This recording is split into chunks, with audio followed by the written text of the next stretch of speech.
Scatter shooting Bill Landon, the star, the stylish Sean Elliott. Well, speaking of style, Sean, it's interesting as we've gone around the league here in the early part of the season how people are going, what's with these Spurs? They're running, they're gunning, they're going in. Yeah. This team more offensive than any we've had in a long, long time. In a good way. They're offensive in a good way. We're not offended by watching them play on the offensive end of the floor by any means.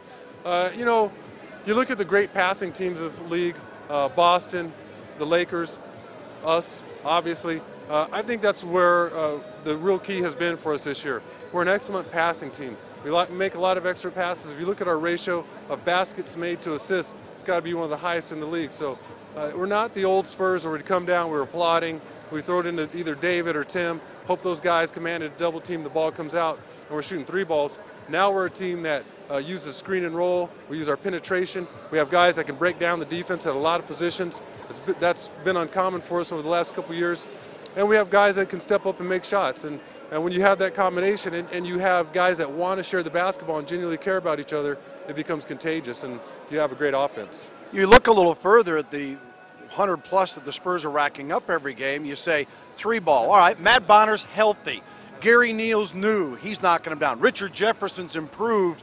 You add that with better free throw shooting, and it's easy to see why the Spurs are scoring 106, 107. Yeah, we've improved our free throw shooting dramatically. It's been stunning, to be honest with you, particularly DeJuan Blair.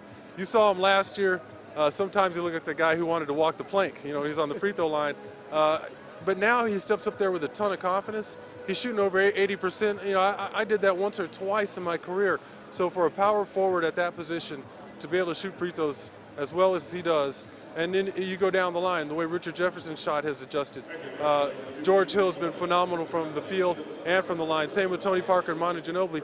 We've become a team that you can't defend because you're not going to give us a shot, but you crowd us, we get past you, we create some fouls. We're going to go to the free throw line and knock them down. Well, finally, they wouldn't allow us on the Spurs website if we didn't talk defense, because Pop says, and I think we all agree, that that's got to be the key when it's all said and done.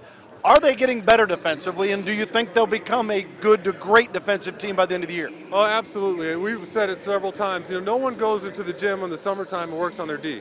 I've never once in all my years of basketball seen a guy come in the gym and do defensive slides. It just doesn't happen. Everybody's working on their offense, so naturally their offense is going to come before your defense. But you see guys that are accustomed to the schemes, and for the most part, we have a lot of guys that get it. They're sharp guys. Pop is going to make sure that they know the schemes coming into practice and into game situations. So it's just a matter of continuing to build trust amongst the new guys. All right, I'm just kind of lucky to work with a guy who's got it. Thank you, Sean. Anytime, Bill. All right, we hope to see you next time on Scatter Shooting.